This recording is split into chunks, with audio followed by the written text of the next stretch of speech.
snow fell in a thin, slanting veil that softened the hard lines of the empty road and made the low stone wall on the downslope look like a sugar crust. The hedges had long since gone black for winter, all berries spent and the birds scarce as breath, and the wind came moaning from the bar rollins with the lean patience of a wolf that had forgotten everything except hunger. Arya moved along the wall the way water slid along a brook's edge, the way her old dancing master had taught her, a weightless shadow that marked neither crunch nor crack of frost. She had been on the King's Road and off it and then on again, trading faces like steps in a dance, and now she was herself because the snow deserved honesty and so did the name she had come to claim. There were 6 riders, not the column she had feared and not so few as she had hoped, and the pikes behind them were bundled, points wrapped and bound in oiled leather as if the men did not trust the wind. The mockingbird glinted dull on a winter-dim chest, half covered by fur, and for a moment she thought of a mother pushing a sparrow from a nest, and of Lisa Arryn falling through blue door and air so cold it burned. The memory was not hers, but it had been told to her in salt and whispers until it pressed like a bruise. Peter Baelish angled his horse close to the man at his side and said something the wind refused to carry to her. He wore his mouth like a thin, curved blade, and he glanced often to the south, as if the world that could hurt him was always behind. Mole's Town lay over the rise and a mile beyond. Half-dug burrows and low huts hunched like guilty secrets around the charred ribs of what the wildlings had burned. Sansa would be there by now if Davos had kept his word and the ravens had flown true. A meeting in a hollow where a brothel used to be, where the night had once been for lovers' coin and not for promises and the fate of houses. He thought he would reach her there with his soft, wrong smile and the gift of an army he did not own, and he would set himself between her and every choice, so that even her gratitude would be a leash. He did not see the girl with the long brown hair tucked into a flat cap and the raw-faced boy's coat whose hems were weighted to keep the wind from them. He did not see the girl gliding from shadow to shadow, the one whose steps were the measure of revenge. He did not see Arya until she chose to be seen. The road narrowed by a copse of old birch bent under the pull of snow, and the ditch there made the riders cluster to avoid having to slide into the drift. She came from the trees like a rabbit flushed, made herself small and terrified, swaying as if sick. The man with the fur cap swore and reined to avoid trampling her, and Baelish's horse tossed, startled. Arya fell to her knees in the slush and raised both hands as if begging. The nearest rider chuckled. Girls were always pleading in his memory of the world, and then he died when the pleading hands took a knife from nowhere and put it into the soft triangle between his jaw and ear. He sagged with a surprise that would never finish, and his boots slipped from the stirrup so neatly he could have been dismounting.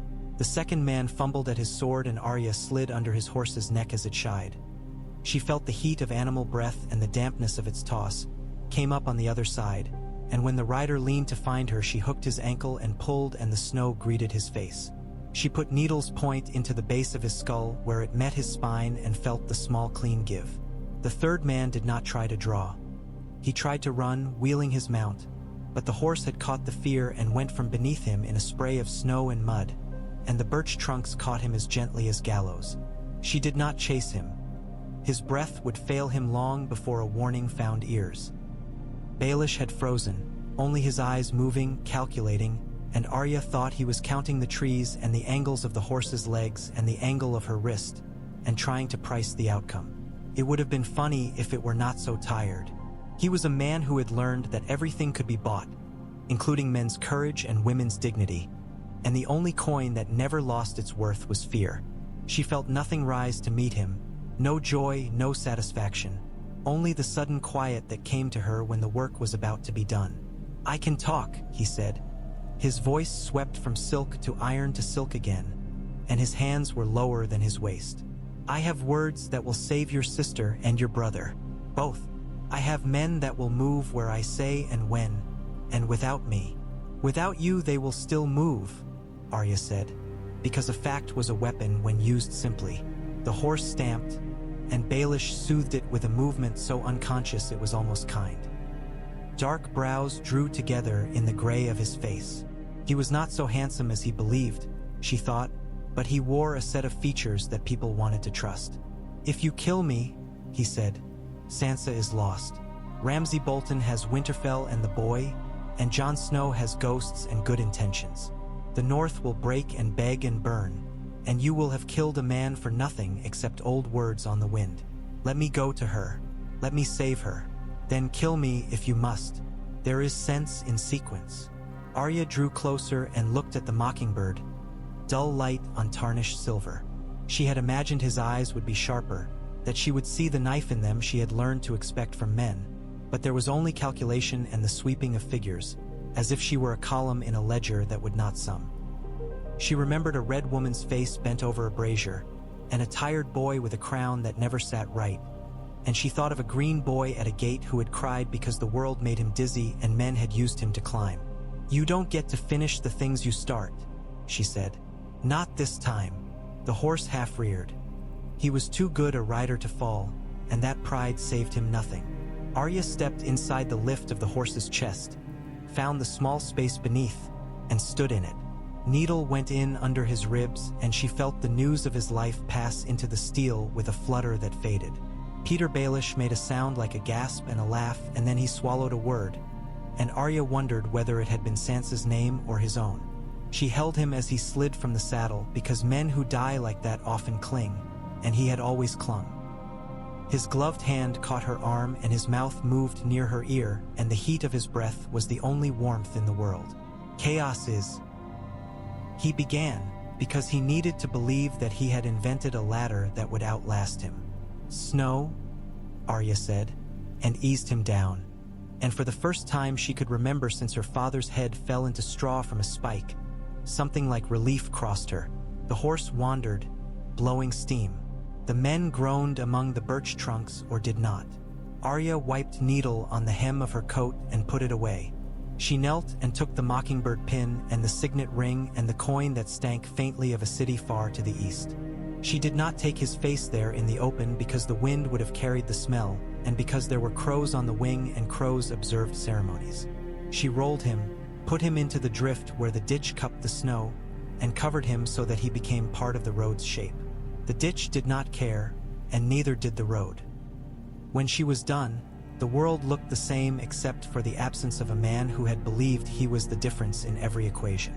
By dusk, the Vale camp lay 2 hours south and a little west in a shallow between low hills where the wind made ropes of snow and fed them from one crest to another. The banners were rolled because there was no reason to announce more than a shadow in that country, and men kept to the lee of wagon and horse with the thick quiet of an army whose purpose had been described in uncertain terms. Bronze Yohn Royce warmed his hands over a brazier and watched the breath climb from his mustaches as if his body were spilling smoke. His armor kept its old green patina even in winter. There was pride in the age of things, in the way time gilded metal and name. He did not like Peter Baelish. He liked his promises less, though he had come because the boy lord of the Eyrie had stared at him with wide blue eyes and said please, which was still a command as long as the right name stood behind it. He had been told to keep the knights at the ready until the Lord Protector summoned them north, and then to follow and deliver a gift of steel to a Stark girl that he had never seen. When Peter came into camp with snow on his shoulders and lips gone pale from wind, Royce's eyes narrowed not because of the cold but because there was a sliver of difference where there should not have been. The Lord Protector always moved like a man stepping from an unseen stair onto a platform he himself had built. Tonight he moved like someone who feared the dark. But winter did that to men. "You are late," Royce said, not out of discourtesy so much as to put a measure into the air. "It has cost me nothing," Peter returned, and his mouth smiled in one of the shapes it knew. His voice was right, and the lines of his face were right, and yet Royce felt the prickle along the nape of his neck that had kept him alive through more winters than he liked to count. "It will cost the Boltons everything. We will ride at dusk tomorrow and reach the hollows to the north of Winterfell before dawn the day after. Keep your banners furled and your voices quieter than a priest's fart. The girl will be with her brother. We will not be seen until it is time." "And when will that be?" "You have been in more battles than I have years," Peter said mildly. "You will see the moment and take it. You were never in need of my hand on your shoulder." The compliment plucked a taut string in Royce that he had sworn was forsworn, and like all men he distrusted men who praised him, and like all men he wanted to believe. He nodded, though he did not smile. The boy asked if he could come, he said, because it had to be said to someone who used the boy as a lever. And you told him no because winter is harder than he is, Peter said, and the next smile cut exactly where it would. I would have done the same. For once we agree. The brazier hissed as an ember gave way. A raven croaked from somewhere in the cold, as if the sound itself were chill. You will sleep, Royce asked. Peter shook his head. I am for the road, he said. I have words to carry. His eyes found the far edge of camp, and the men at its limits did not quite look back at him. Do not be late, he said. Do not be early. Be there. He tilted his head, and it could have been thanks. When he left the ring of firelight, Royce watched the dark close around him and felt the prickle again. Stronger now because it had been ignored. He had told himself that the boy's wardenship ran through that thin man and that the Vale's honor lay where the boy's safety lay. He told himself other things as the brazier hissed and the snow fed itself across the hills. He did not say any of them aloud. North of the wall that was made of men rather than ancient ice, Jon Snow stood with his hands wrapped in a scarred leather that still had bits of dye red and flaking, and watched the courtyard empty itself of daylight. Ghost moved along the parapet silent as a rumor that had forgotten its point. Sansa's hood was back and her hair was a banner the light loved when it could find it. She had come a long way in a short season. She had come farther than anyone had the right to ask, and there was an ache in Jon's chest that had nothing to do with cold. Davos sent a rider, she said without preamble, because there were only small courtesies left between them and she did not want to spend any on the wind. He thinks the man from the Vale is near. He thinks, Jon repeated, and his breath showed him how much of himself the cold had claimed. If he is not, we do not wait. Ramsay is not a storm we can ride behind. He is rot. We have to cut. There aren't enough of us, Sansa said, and the bald width of it could have been cruelty if it were not so necessary. There are never enough of us. Jon's eyes went to the gate, and beyond it to a world flat with snow that hid trap and hope equally well. You want me to be wise, he said. I cannot be what I am not. I want you to be lucky, Sansa said, and for a moment the girl who had liked songs looked at him out of the woman's face. And I want to be clever enough to make your luck look like wisdom. He smiled then because that was a thing he loved in any realm, and caught himself at the thought, because love of any kind now felt like a thing stolen from a room where someone had just died. Then we are a good pair, he said. I was a fool in black. I can try to be a fool in gray. Sansa's mouth softened. You were never only what you wore, she said. She turned to the south and he saw the calculation there, the way she arrayed pieces. If he comes with the Vale Knights, Davos says we must not let him think he is our savior. We must not let him think he can own us afterwards. He will not own me, Jon said, and even he could hear the boy in it. He might own me, Sansa murmured, almost as if she were telling herself something old. If I let him near. I won't. I learned. The wind plucked at Ghost's fur and made a riffle of it, like a hand through a book. Jon gestured, and the dire wolf leapt from the parapet to the yard with a grace that always surprised him. If Davos's rider is right, he said, we have 2 days. We use them. We will have fewer. The voice came from the shadow near the smithy, and it was familiar enough that for a heartbeat Jon's heart forgot itself and did something that was almost warm. Arya stepped into the yard in a coat too big and a sword too small for men who judged such things, and her smile was sharp as a shard of winter sunlight. The last time he had seen her, she had been a child with a knot of energy at her core. Now she was the knot, held together by a single purpose. Sansa ran as if something had broken in her that could not bear another second unhealed. Arya met her halfway and they smacked together awkwardly and somehow perfectly. Jon walked to them slowly because his legs had turned to wood and because he wanted not to make a noise that would break the moment. When they let each other go, they did not step away. They folded together again and laughed, which was a sound Winter understood. You're alive, Sansa said, and then because that was silly, of course you are. You're taller, Arya said, And you look like mother when you want something." Sansa blinked but did not look away. I want you here." She took Arya's face in gloved hands and looked at her the way one looks at a door that has opened in a wall that was not supposed to move. After, in the hall where the air was warmed by bodies and soup and the old stones stored day, Arya told them what mattered, leaving out only the parts that belonged to someone else's faith. Jon listened and felt the world tilt and right itself. Sansa listened and felt a knot loosen that she had not admitted had formed around her throat.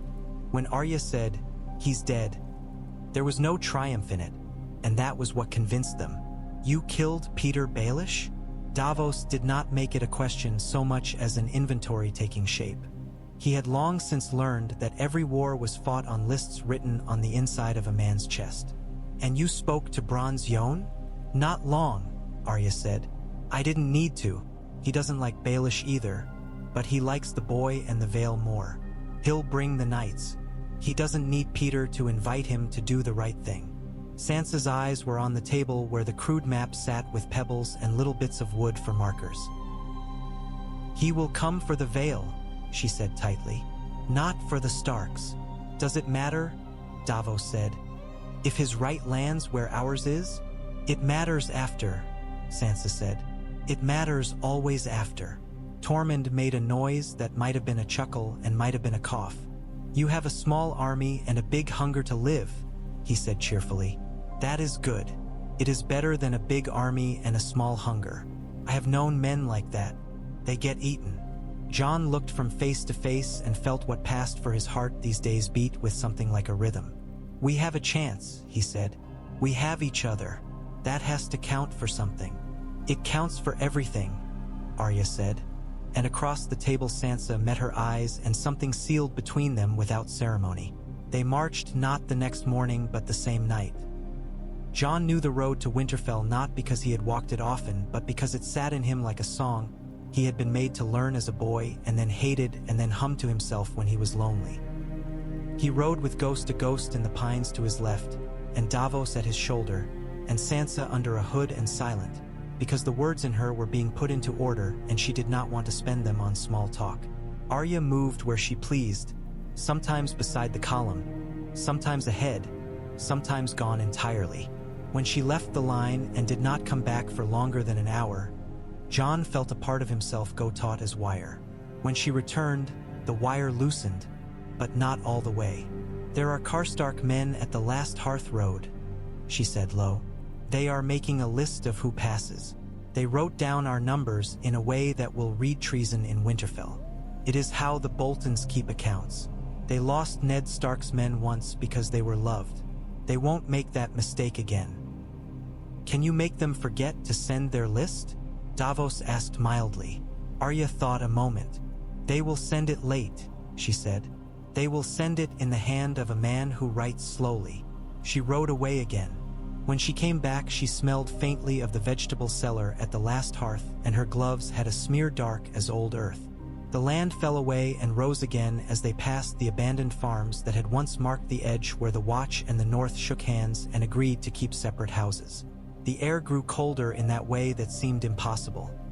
Once a man was cold, how could he be more so? And yet winter knew how to deepen its own lesson. Jon thought of Melisandre's eyes and shook the thought away like a snowflake that would melt if ignored. Winterfell rose gray and low and broad out of its own smoke before dawn on the second day. The weirwood in the godswood stood like a white bone thrust from a wound. The banners on the walls were flayed men, pink as insult. Jon's fingers itched to pull them down and put them under his boot.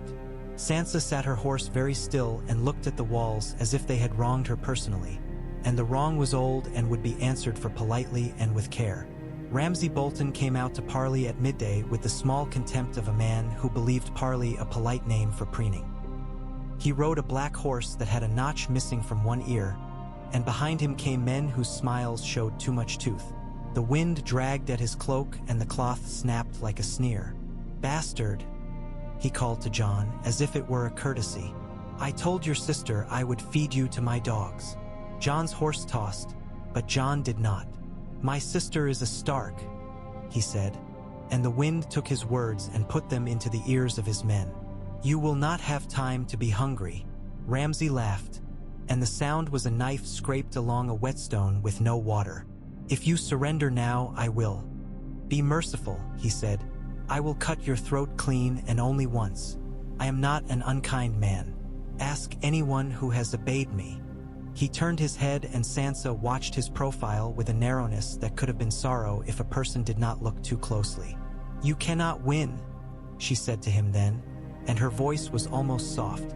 You think you can because you always have, because the world did not demand that you pay for what you took.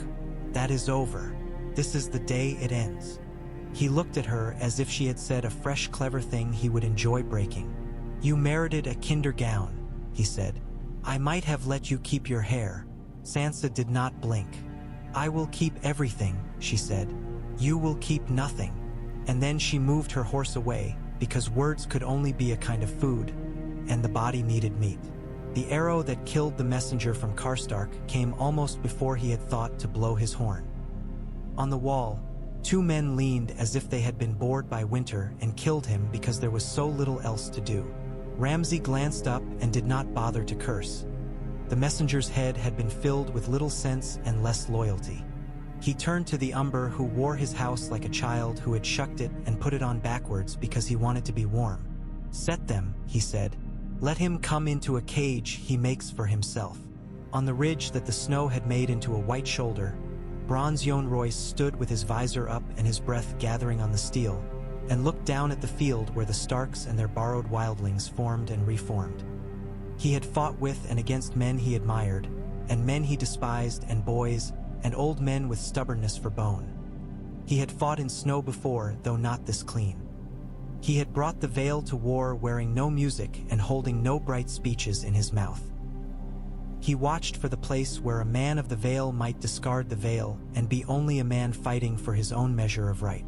Arya moved among the Bolton camp at dawn and learned the smell of their cooking and the weight of their water skins, and who forgot to tie which knot at which hour by habit. She had used a face for the gate and then another in the yard, and went back to her own when the dogs showed teeth because they remembered something men had never seen. In the kennel, the hounds shifted with a sound like wind in sacks. They were sleek and beautiful because cruelty sometimes loved a lovely instrument. The kennel master had small, sharp hands and a mouth that never closed. He breathed through it. Arya watched him long enough to know he sang when he was putting meat on hooks, and that he stroked the dog's ears the way she had once stroked Nymeria's, with a hunger to be softened by something innocent. She put a sleep into his food like a kindness and untied the hounds one by one and looked into their eyes, and they looked back and their eyes were not cruel. They loved meat because they were hungry, and they loved the man who fed them because he fed them. When she opened the kennel door, they slid into the yard like river water through a crack in ice. And for a time there was a confusion of running and a flurry of men with sticks and curses. Arya had wanted the confusion more than the dogs, and she took it when it came. She found Rickon in a room with 2 windows facing north and west. One cracked because the old wood had shrunk. The other shuddered because Ramsay had liked to decide when the boy would see day. The boy sat with his back against the bed, and his hair too long and his eyes watchful in a way no boy's eyes should be. He had a fox's quickness, and the rope burns on his wrists marked more than rope. When Arya came through the door, he did not cry out or start. He looked at her as if she were a new rule he might be made to learn. I'm Arya, she said, and because that was not enough, Arya Stark. I'm your sister. I swore to find you. He considered this. My sister Sansa has red hair, he said after a pause. She does, Arya said. And a mouth that knows which words to hold behind it. I have a mouth that gets me into trouble. He stood.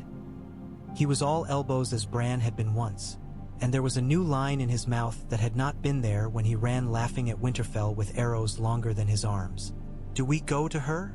Yes, Arya said. She would not tell him about the field and the trap of shields and men who enjoyed watching people run. She focused on the way his eyes had not yet failed. We will go under the ground because the ground loves us and remembers our footsteps. She put him in the crypt through an old door that had been used to let smoke out once, and which now let breath in. In the dark their feet seemed to make more noise than feet could, and the stone pressed on the world like the palm of an old god settling a child. Rickon touched the edge of a beer and then snatched his hand back, and Arya said, "They won't mind. They were kings. They know what it takes to keep a house." Bran said he could hear them sometimes, Rickon whispered, because even if the dead did not mind, a boy remembered courtesy. "So could I," Arya said. She did not say what she had heard, because it was a song that no longer belonged to her alone. "Stay here, count. If you get to 100 and I am not back, start again. If you make 1,000, sleep and then count more. I will come." She put his hand on the iron of a sword across a king's lap, and the cold of it grounded him like a nail holds a board. When she left the crypt, she closed the door not all the way. A door that closed completely in a place like that remembered doing so and might not open again for anyone. Above, Ramsay's men were forming with their tall shields held edge to edge and their longer spears thrust between in imitation of a lesson they had learned from men in books. The Umber made a business of bawling, and the Karstark made a business of frowning, and the small men who had not been given the gift of names made a business of surviving. The snow would swallow blood. The ground would remember it.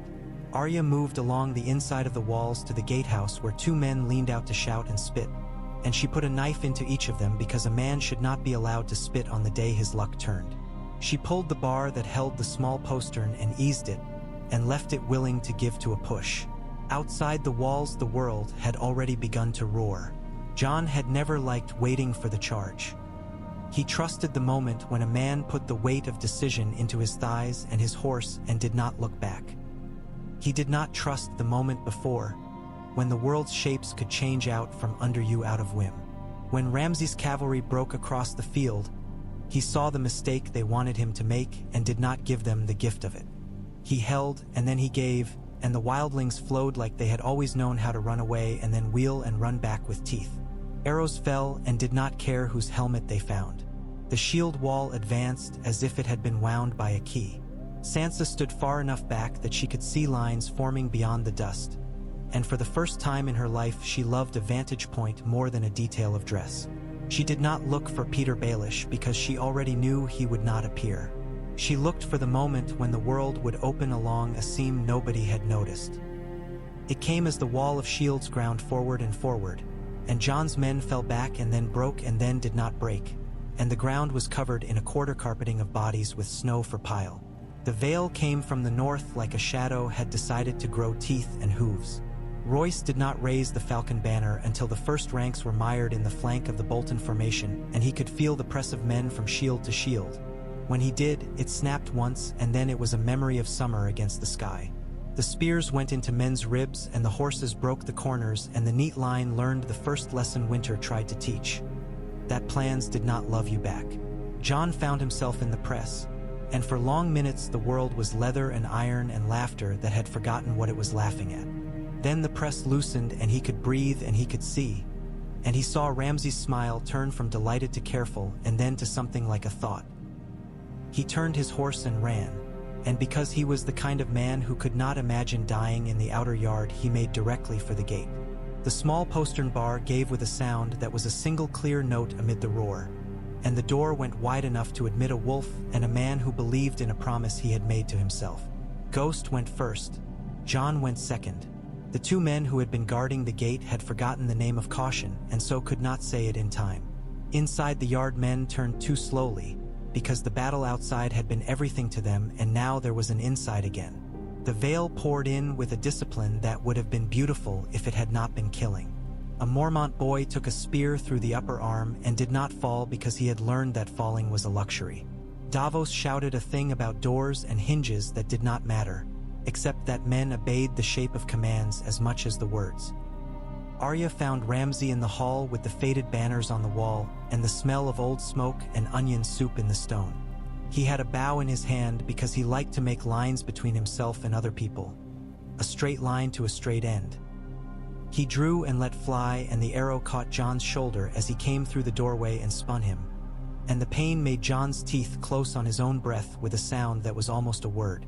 Ramsay drew another, smiling because he loved that he could, and Sansa stepped from the shadows next to the hearth and cut the bowstring clean with a blade she had taken from a Bolton guard's hip in a moment of inattention purchased by a hound's bark. Ramsay blinked. It was the smallest thing in the world, and it meant everything. You, he said, because sometimes men with cruelty in their marrow could be surprised by the idea that other people had agency. Me, Sansa agreed, and the shape of her mouth made Arya feel something like pride and something like grief. She remembered a girl with lemon cakes, and here was a woman with knives. Ramsay came on with a short sword that had not known enough honest work. He was quick and he was cunning, and he had no fear where other men did, and that had made him strong often. He feinted and struck, and Jon blocked with his left and felt something give, and he laughed, which surprised him as much as it surprised Ramsay. It was not laughter so much as the sound a man made when he believed the world had turned back to face him. Ramsay blinked again, and Arya slid behind him because his attention was a coin he had already spent, and he did not have enough to buy another moment. She put Needle's point just behind his knee and thrust enough to teach the leg a new lesson. He stumbled, and Jon's sword took his and sent it skittering across the stone. "Dogs," Ramsay said hoarsely, because habit told him that his wishes still outran other people's choices. Only distant howls answered him, and they were not the kind that meant obedience.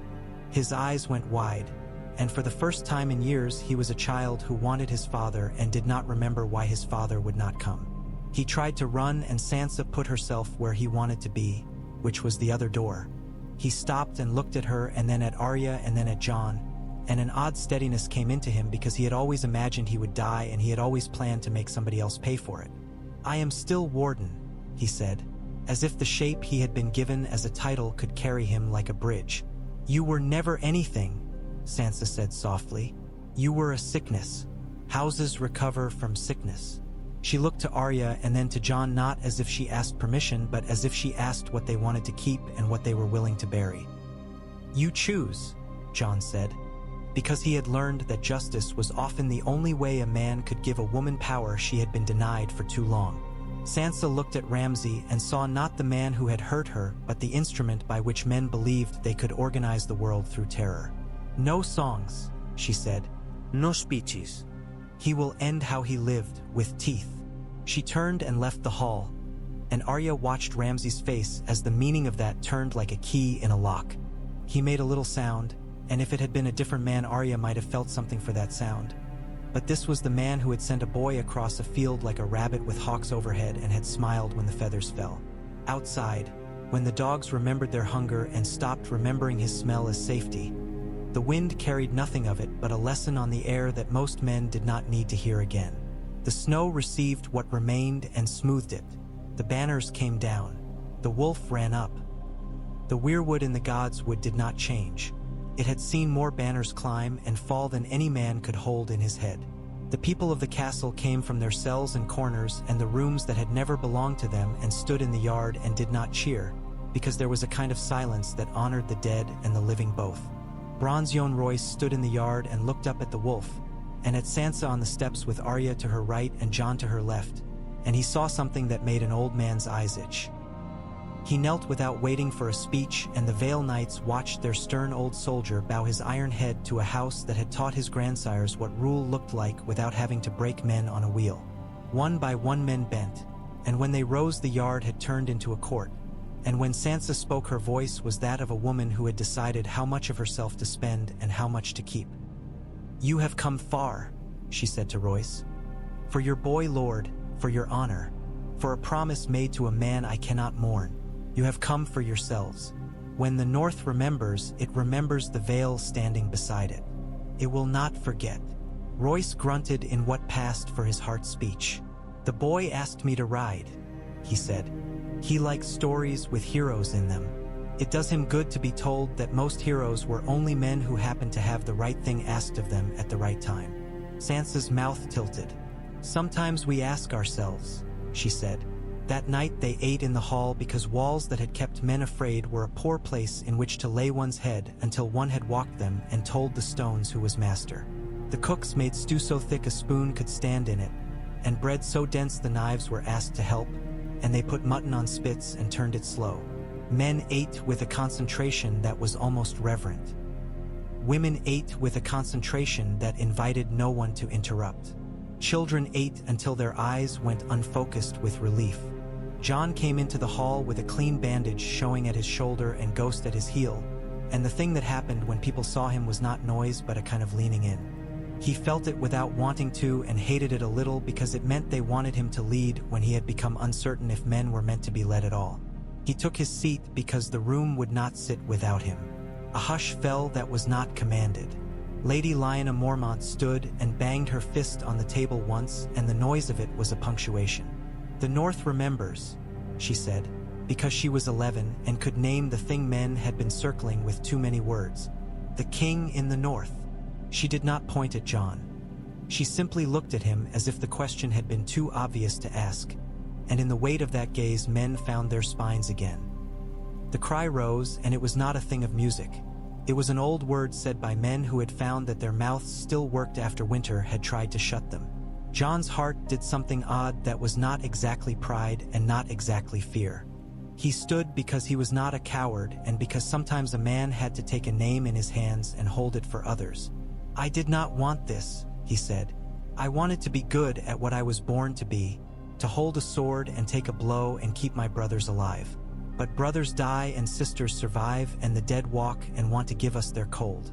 If you want me to be your king, I will be the kind that remembers he was a brother. I will not forget what it felt like to be afraid." He paused. He had always been bad at speeches, and this was no exception, but sometimes the truth was a serviceable cloak. "We have beaten a man," he said. "We have not beaten winter." When the hall roared again, it was not for him so much as for the idea that men could still agree about something. Sansa watched, and the ache in her chest was complicated. It was old and it was new, and it was not jealousy. She saw Arya at the pillar with her mouth tilted and her eyes sharp, and she thought, "We have a chance, because we can keep each other honest." Later, in the Godswood where the snow made the red leaves look stranger, Sansa stood in the hush and put her hand on a root that had cracked stone and refused to stop growing. Arya came and leaned her shoulder to Sansa's as she had when they were children at the edge of a world. And for a while they said nothing because sometimes words were only a way to move air. "I had a list," Arya said finally. "For years it kept me warm. It taught me how to be alive when I did not want to be. He was on it since I was small enough to think I knew what I wanted. I thought I would feel bigger when he was dead." Sansa's breath came and went in a ribbon pale enough to be a ghost. "Do you feel smaller?" Arya considered. "I feel the same," she said. "And that is what frightens me." Sansa turned her face and looked at her little sister, who was not little at all. "You will need other lists," she said. "Put the names of things you want to build on them. Put my name on the list of people you keep."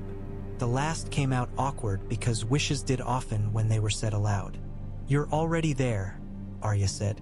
She did not smile. "You always were." She touched the weirwood's rough bark with her fingertips. "I freed Rickon," she said, as if adding an obvious fact. "He is sleeping in the crypt because I told him to count to 1,000 3 times and then sleep. He never liked to do what he was told. He did tonight." Sansa's eyes filled with water that did not quite fall because the cold could be merciful in small ways. "He is alive?" "He will be," Arya said. "He needs to eat and be listened to and not be asked to remember more than he wants. He will be all right if we are." Sansa put her head against Arya's for a moment, like girls in a hall that no longer existed. "Thank you," she said, and chuckled at herself because thank you seemed small and tidy. "You will not let me forget what I owe." Arya's nostrils flared.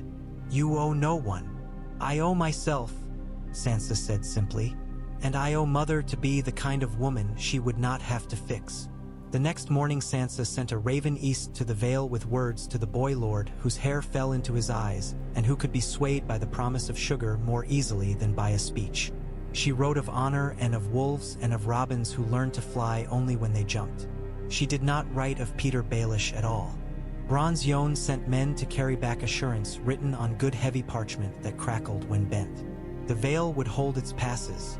The Vale would send grain if the snows allowed. The Vale would answer the North's call when the dead came out of the trees. The dead. Men had always used the word as a kind of stone in their mouths, a thing to throw across a table to make a point. Now it was a weather coming, and no one knew its exact hour.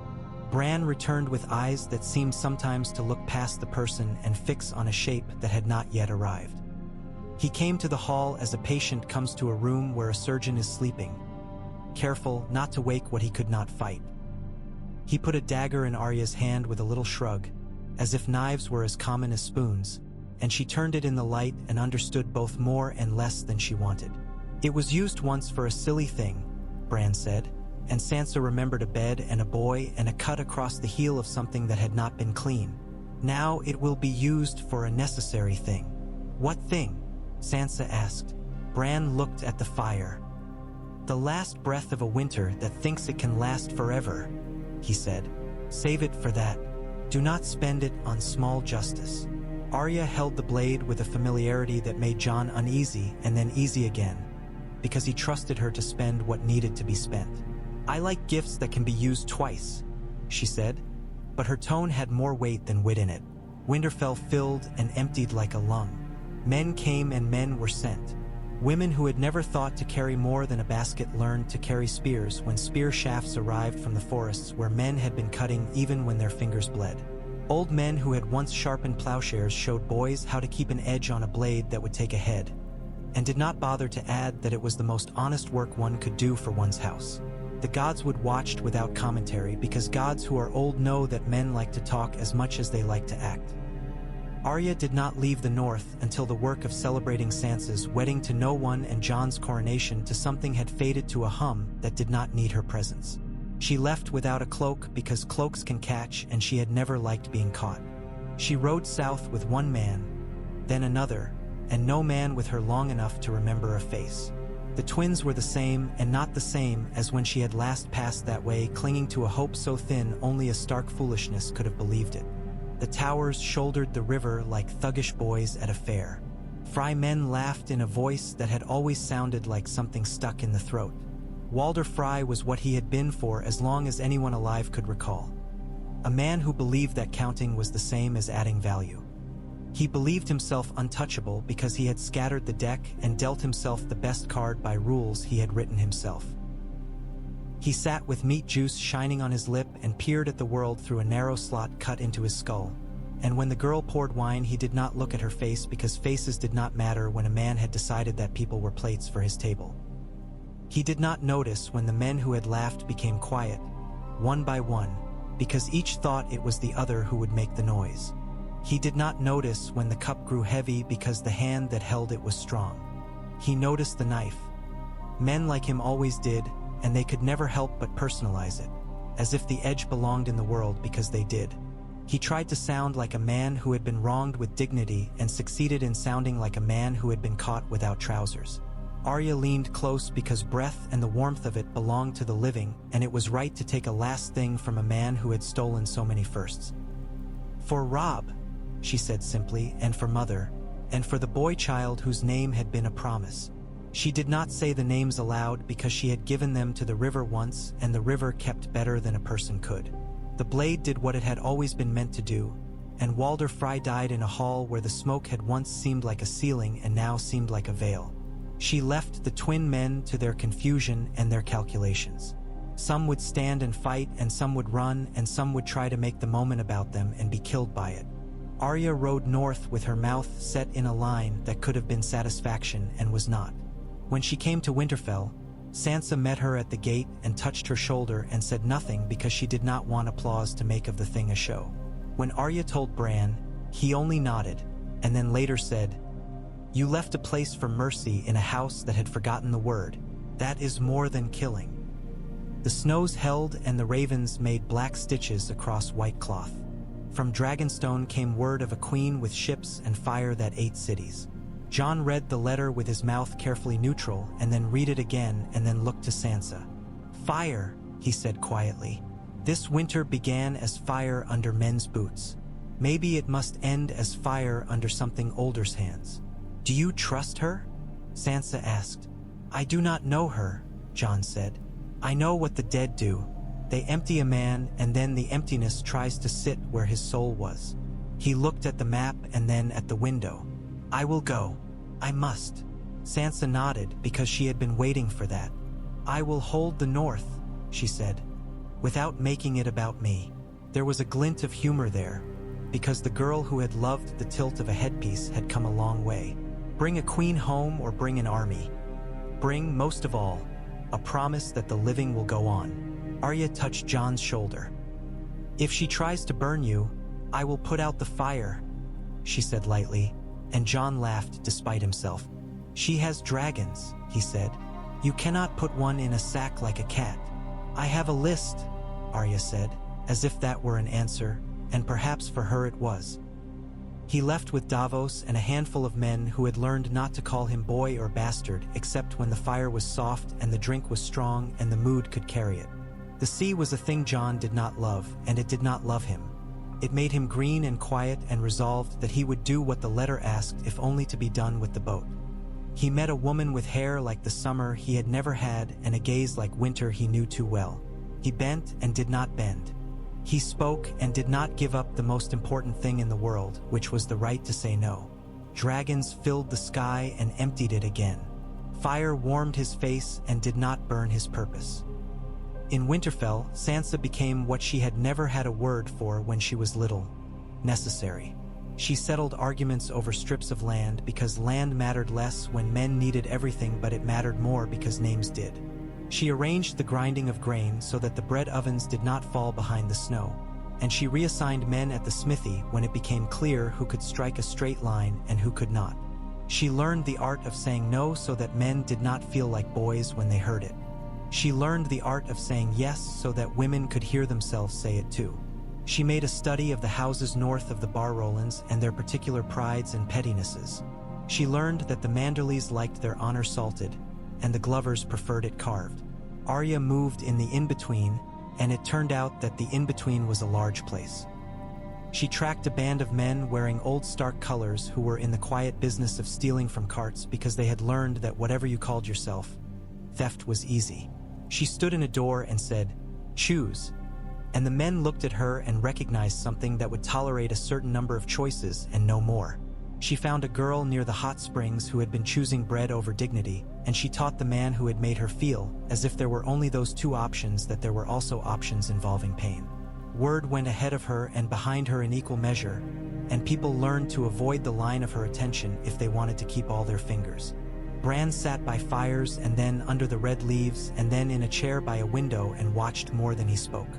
When he did speak, people listened because there was an oldness to his voice that had not been there before, and people were fools for the weight of things. He told Sansa very specific small things sometimes.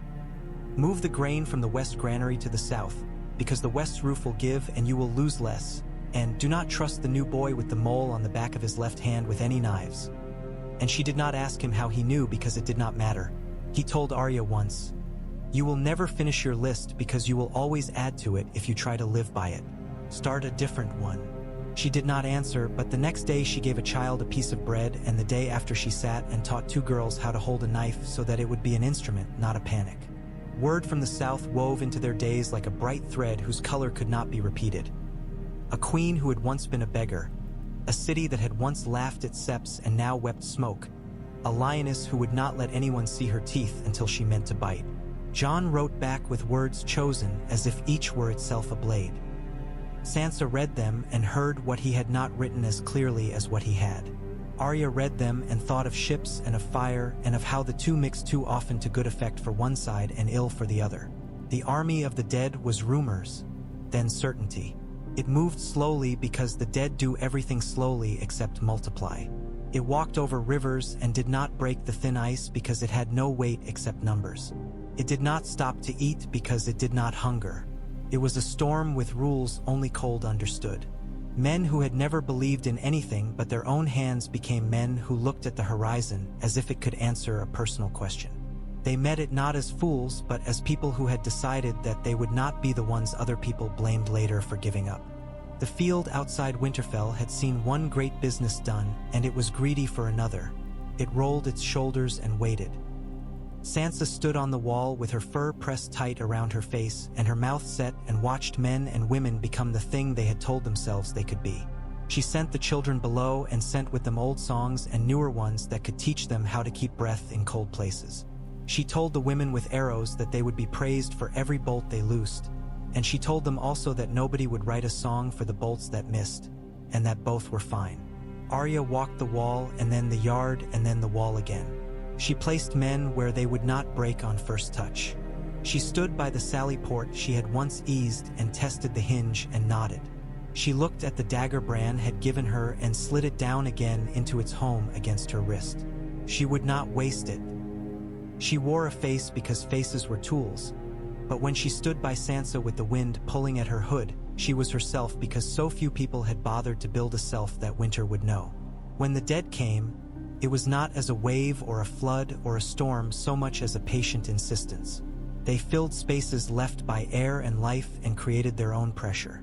The first rank went down in the ditch and clawed at the others because they did not remember a distinction between pushing and drowning. The fire did not love them, but it did its work. The second rank learned from the first because there were minds behind the blue eyes, and they were not men's minds, and that was all the difference. Jon rode at the head of a line he had not wanted but had accepted because they had told him he had the right kind of back for carrying such things. A queen's dragon screamed, and the dead learned a new word for heat, and for a moment the sky was a bell it rang and kept ringing, and then they collided with a cold that did not understand being taught. The night became a feast of opposites. Bran sat in a chair by the heart tree and somewhere else old and patient. Men formed a ring around him and told themselves their lives mattered most as an obstacle.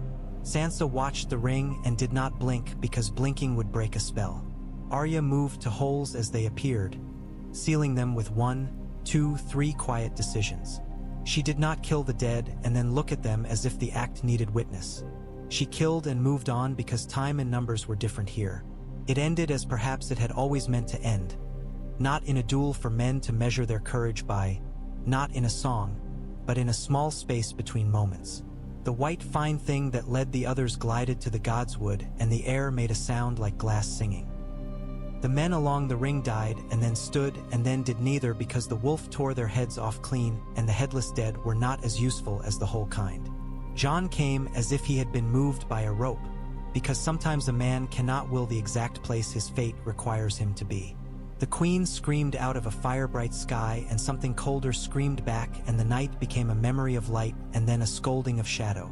Arya went where the air had thinned out between one heartbeat and the next. She had learned in Bravos how to be weightless not in the body but in time, and she used that now. The dagger remembered its first silly purpose and found a better one. The white thing's hand closed on her neck and then did not because her movement was not where its fingers had decided to be.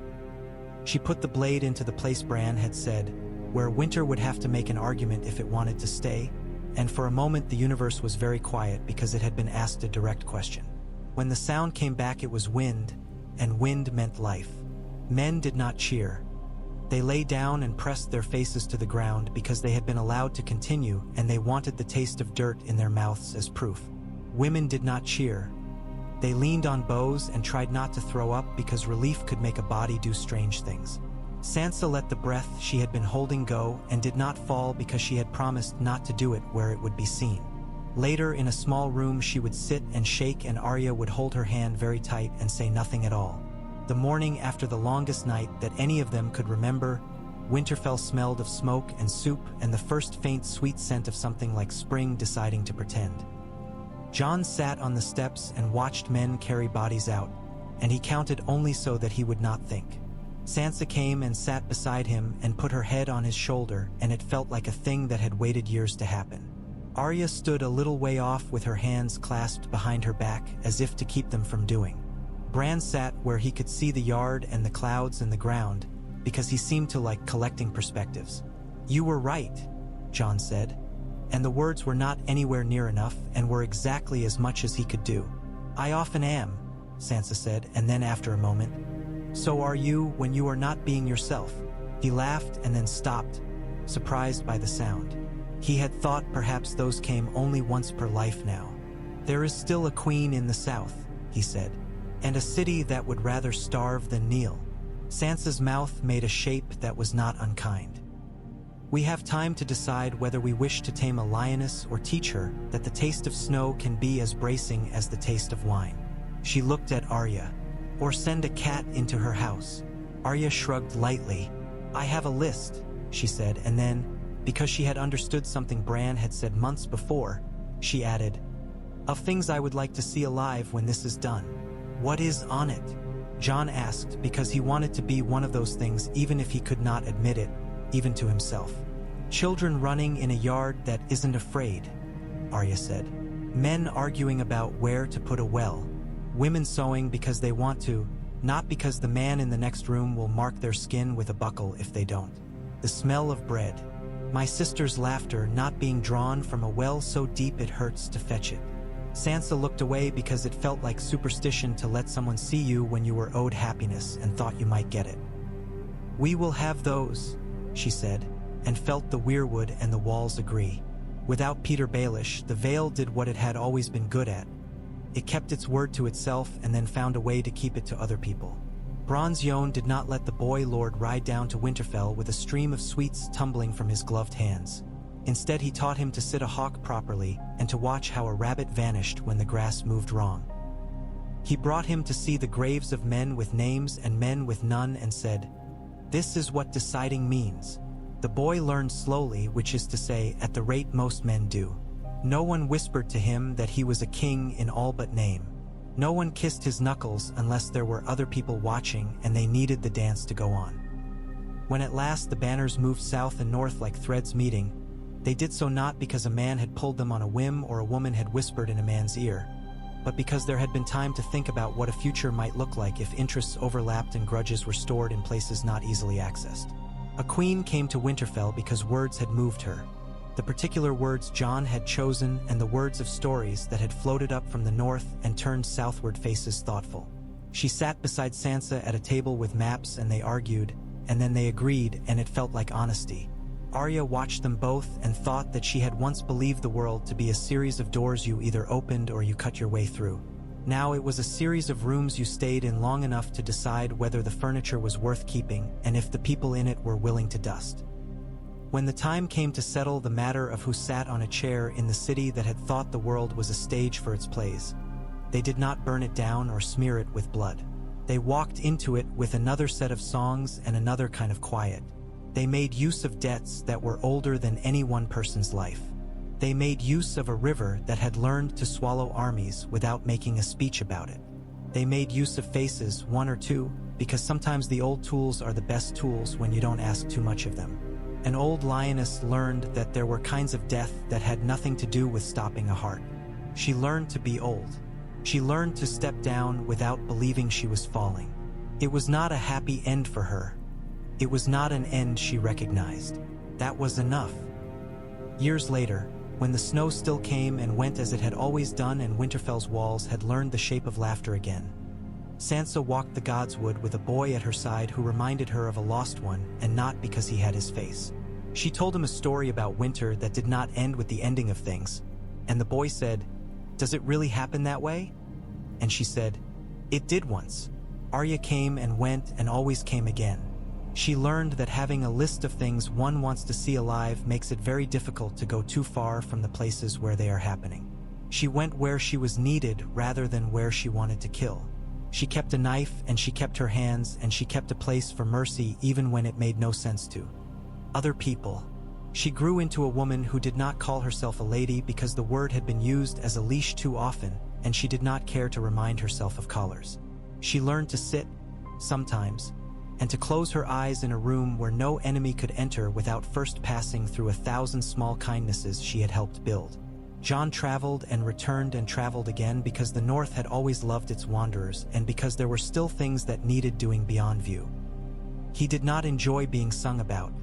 He had learned that songs took a man's shape and made it too simple.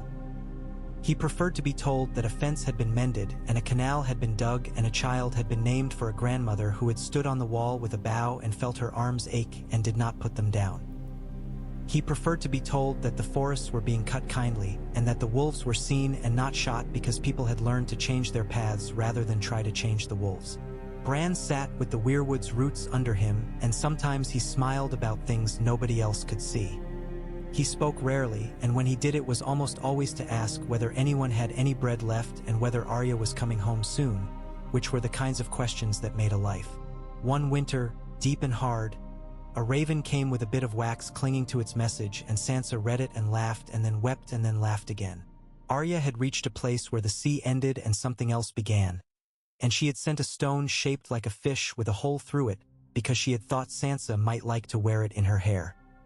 Sansa did, once, alone, and she felt foolish and happy in that order and reversed, and she wore it on her wrist after that, where she could touch it when a man said something silly. On the King's Road, in spring, a girl with a scar lightly touched by time walked with a boy who had lived through winter without becoming it, and they counted their steps out loud until they stopped, and then they listened to the birds. The wind had forgotten its old moan and learned another song, and the snow that fell late and left quick. Men argued about harvests and women argued about names, and people argued about things that could be solved by arguing. The dead did not come.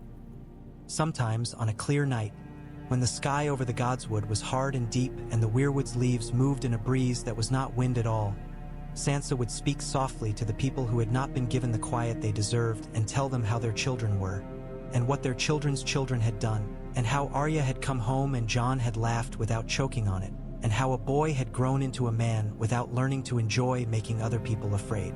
The faces carved in white wood did not change. They did not need to. The quiet in that place told her that being heard did not always require a reply.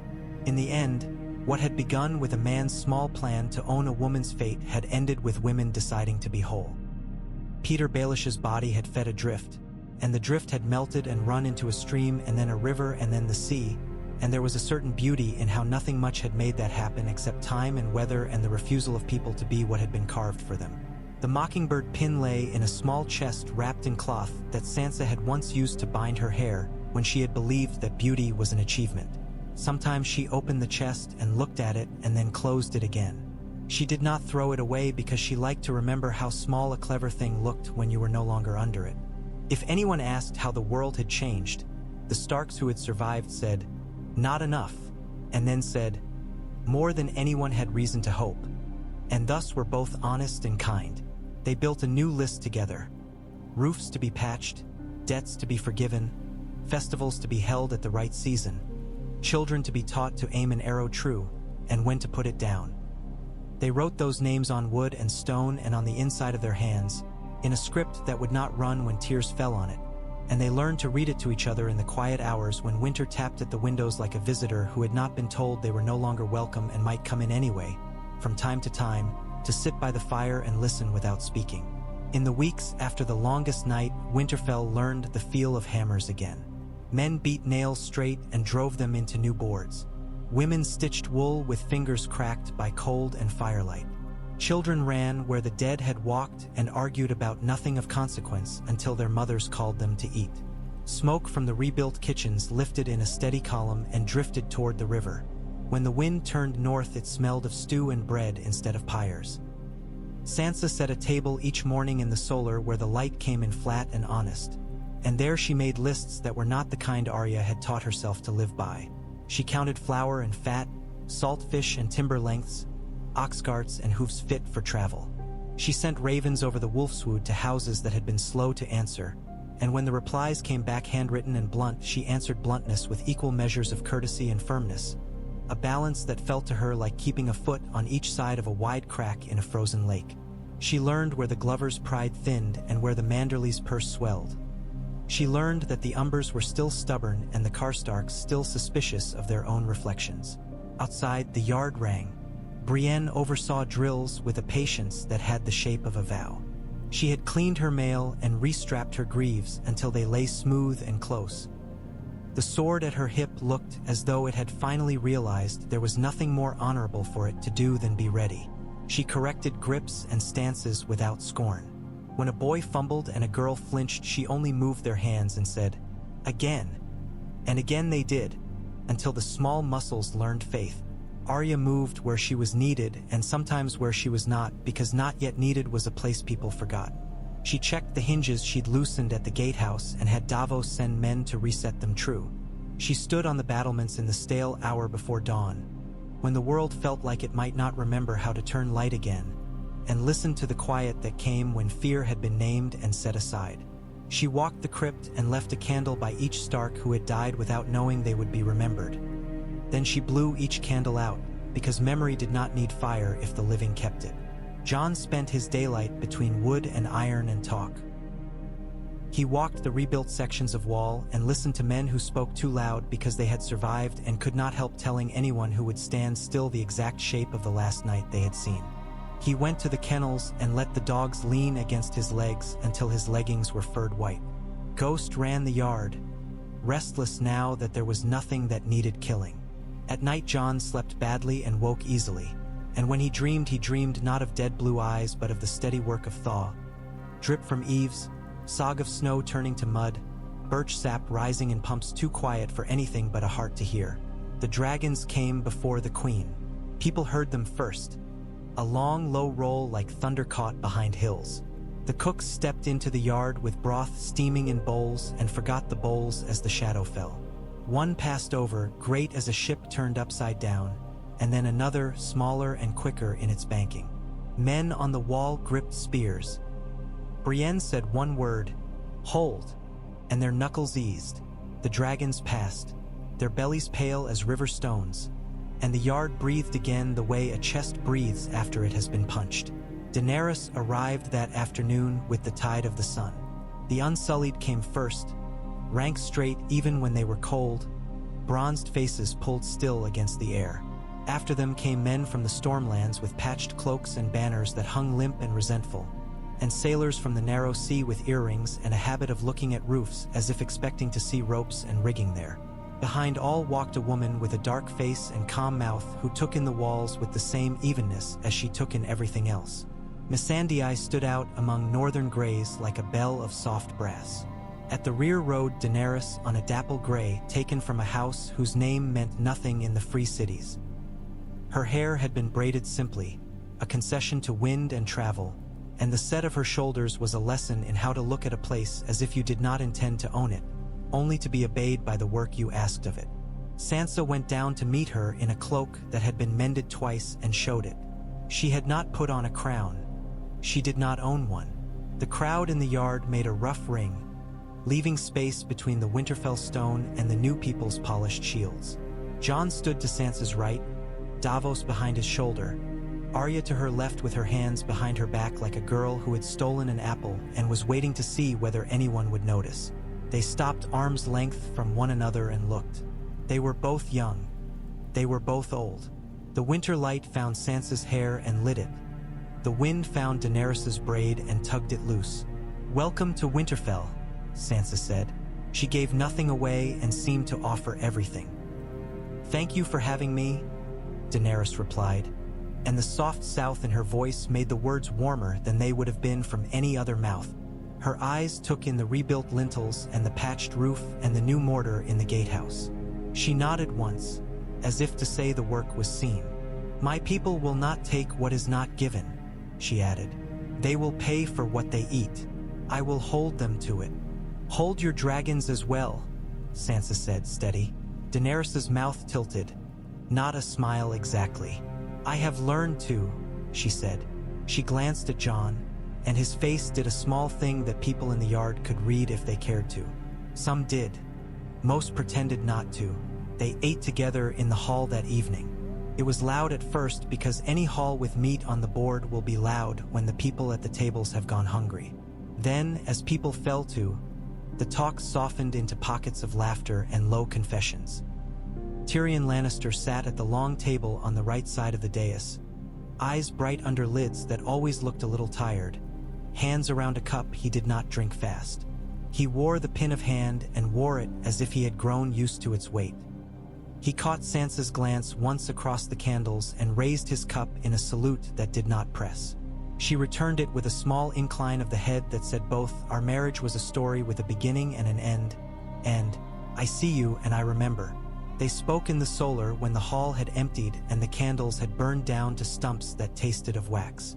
Jon stood because he did not enjoy sitting for long during talk that asked too much of words. Sansa sat because she had learned that some wars could be won by staying still. Daenerys warmed her hands around a cup and did not drink. Missandei stood near the window and watched the moon. Tyrion leaned one hip on the table and made occasional marks on a scrap of parchment as if thoughts needed corral fences. "The city," Daenerys said without introduction. King's Landing. Cersei still has it. Sansa's fingers tightened slightly on her cup. For now, she said. She has men and food. The Golden Company stands in the yard at the Red Keep and looks pretty, Tyrion said. It will not carry water when the bucket breaks. The people of the city are tired. They do not love her. They do not love anyone. They love bread and quiet. We can starve them, Davos said, not in favor, simply in inventory. We are done starving people until the end of the world, Sansa said. She met Daenerys' eyes. And the end of the world has already come and gone. The queen accepted the rebuke as if she had expected it and been glad to receive it. I did not come north to ask permission to burn a city, she said. I came to show that I can be asked to hold my fire. She let the line sit. Take me at my word. I will not burn them. I will not be her. What will you be? Arya asked, and if the question was rude, no one said so, because Arya could lean a word on a wall and make it stand like a challenge and a truth. Useful, Daenerys said. And after that, if I am allowed, good. Her gaze flicked to Jon and back. Tyrion put the scrap of parchment down on the table and smoothed it with 2 fingers. You cannot starve them. You will not burn them. In between those, there is bribery, treachery, and persuasion. He touched the paper lightly. I can give you all 3. Not the last if you pair it with the first 2, Sansa said dryly. Even I can be honest by accident, Tyrion said. The City Watch is ripe for turning and not particularly clever. Qyburn believes himself immortal so long as he stands near a monster. Euron Greyjoy is at sea because he cannot stand rooms with roofs. He will not save Cersei unless saving her helps him be seen saving her.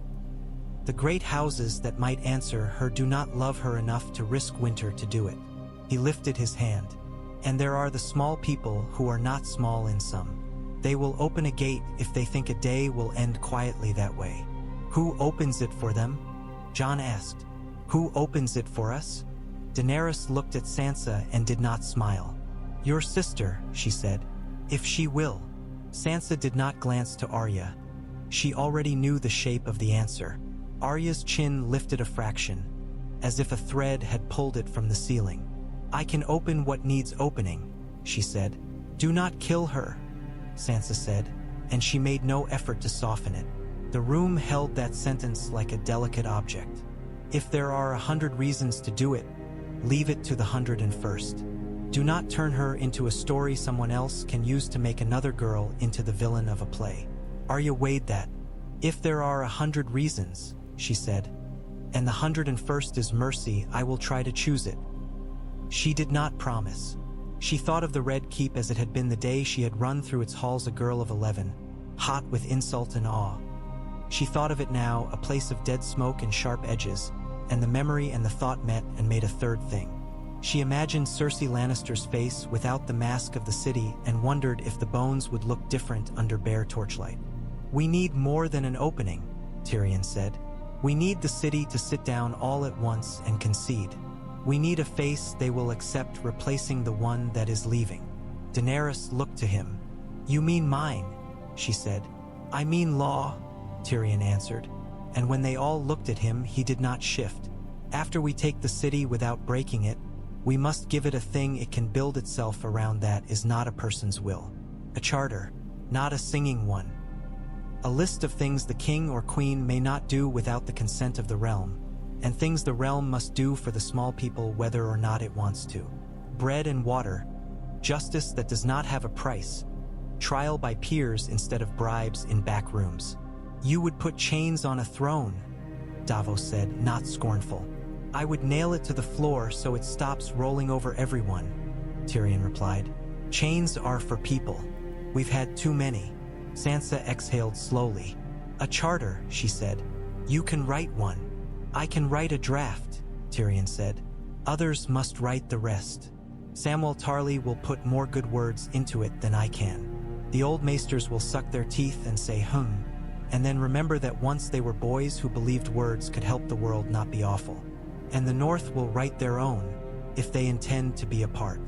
The North intends to be itself, Sansa said, and there was no triumph in it. Only inevitability. We will agree what binds us to the rest and what does not. We will sign what we write." Daenerys nodded. "Then we will go south," she said. "We will not burn the city. We will not starve it.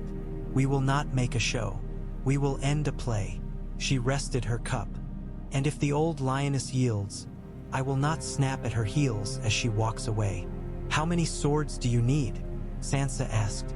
"Fewer than I have," Daenerys answered, and the ghost of a smile crossed her face like a cloud across sun. They left 2 mornings later, hidden under the ordinary busy of departure. The Unsullied marched with that unison that made them look less like men than like a thought made into flesh. The northern levies moved with their own rhythm, bone and boot and breath. The dragons stayed high and west, smudges against pale. Arya went ahead with a small pack and the catspaw dagger hidden in its sleeve, the faces she might need folded away inside her like spare knives. The road south had been trampled by retreat and winter both. In places it was no road at all, only a notion of one. They moved through villages where the houses had been pulled down for fuel and others where a single cottage stood with a roof that had survived and a door that had known careful hands. People watched them pass. In one green place not yet green, Arya came to a low farm with a pig tired in a way only a pig can be. She traded a day's chopping and a bad song for a loaf and a skin of beer, and the woman who lived there told her a story about a fox that had made a bargain with a farmer and had kept it better than men kept theirs. Arya laughed, which surprised the woman, who thought the world had made the girl's mouth too stern for that. Sometimes Arya thought it would have if she had let it. The Red Keep rose out of its hill the way a scab rises out of a wound that has half healed wrong. The city around it lay low and crowded as ever. From the north road Arya could see flea bottoms smudge and hear, if she listened, the hum of 1,000 tiny miseries and small joys. She went in at dusk wearing a face that had a scar through one brow and a smile like a suggestion. Her clothes were those of a seller of low candles. She sold 3 to a woman who had not seen paper in months and asked her who was king. The woman snorted. "The same one as yesterday," she said. "And my pot doesn't boil any faster for it." The city watch were men in leather and yellow, smelly with confidence. They had been underpaid again. Arya found their paymaster and sat outside his house while he shouted at a boy and beat his table with an open hand. When he came out, she followed him and watched him put a key in a door that led to a room where the chests were kept and watched which pocket the key went into after. That night, the key moved to another pocket without him noticing. In the morning, the chests were lighter and half a dozen men were suddenly paid on time. In the afternoon, those men were different men in the way they stood when a man in a fine red cloak rode past them. They stood like men who believed their lives did not hang in the air by another man's thread. Arya measured how quickly gratitude could ripen into disloyalty in a city like this. It ripened fast. Bronn had a house in the Street of Silk and a habit of staying the night sometimes and sometimes not, a man who had made a practice of not meaning anything to anyone's street. Arya looked at the house because she liked to know where certain useful men slept. Tyrion sent a boy to Bronn with a ring and a phrase that meant something. To the Sellsword because there had been a time when the two had drunk wine with their feet hanging over the same high wall. Bronn came, grimaced at the thought of doing anything for love, and did it for money and because he liked to be in the kind of story that saved a city without making a sermon of it. At dusk on the second evening, Arya walked to the gate by the fish market with a bent back and a bundle of tallow in her arms. 2 gold cloaks stood talking about a woman who had turned them away because her husband had come home a day early from the quarry. They did not look at the bundle. They liked their own voices too much. Arya slipped a small iron wedge into the seam between door and jamb and left it there kissing wood. Later, when their relief came and the taller man put his shoulder to the door to test it as he had been taught to do once in training, it slid open an inch without his consent. He swore and told the shorter man to fetch the carpenter. The shorter man laughed and went to find the carpenter, and on his way he forgot what errand he was on because a boy bumped him and took his purse, and by the time he remembered, the wedge had made a small difference in the world. The hound came into the city through a breach near the mud gate with a hood low over his burned face and a smell of horse and road. He did not come because anyone had sent for him. He came because he wanted to see how the play ended. He walked the Street of Steel and found Qyburn's workhouse by the smell.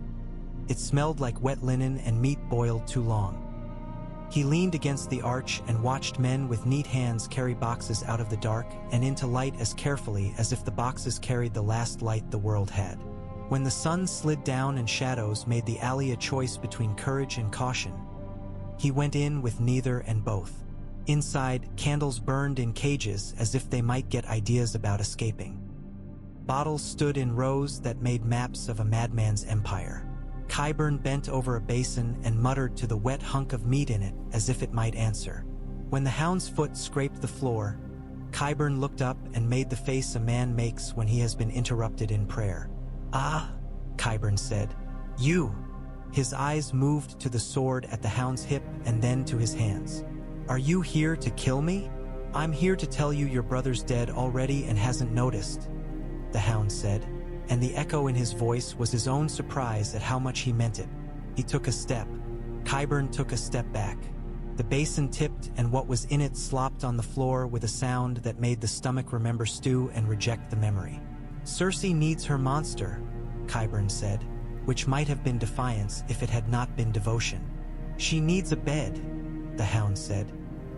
He crossed the room in 3 strides because some problems answered to speed better than to speeches, and when he was done with the maester who had given up his chain for a crown, there was a silence in the room that did not feel like blasphemy. It felt like a ledger printed clean. Up in the Red Keep, Jaime Lannister stood in a room that had once been his. He touched a chair back and his fingers remembered polish rubbed into wood by a boy who had not known he would one day be the man who held the chair instead of the cloth. His stump ached. He flexed it and his phantom fingers flexed with it. He heard the city the way a man hears the sea in a shell, one noise, and if there were 100 within it, he could not pull them apart. Cersei waited in the window seat with her hands folded in her lap like a lady in a September. She did not get up when he came in. She did not speak. She had been waiting her whole life for people to move toward her and explain themselves. Jaime sat without asking whether he could. He put his hand, his good hand, on his knee and tapped it once as if calling the room to order. "They are here," he said. "I know," she replied. She did not look at him. She looked at the city as if it belonged to her eyes still, if not to her hand. "You cannot win," he said. He said it gently, as if speaking to a girl who had scraped her knee and was determined not to cry. "You can lose 1,000 ways. Some are worse than others." "Which is worse?" she asked. Her voice had gone thin with the discipline it takes not to throw something when there is nothing left to throw that would matter. "Burning," he said. "Starving. Dying hated. Dying loved is a trick," she said. "People love what feeds them. They do not love far." "Then live," he said. "Live and be hated and let the city be loved by someone who can stand it." He leaned back and looked at her properly. "You can walk out. You can go to the rock.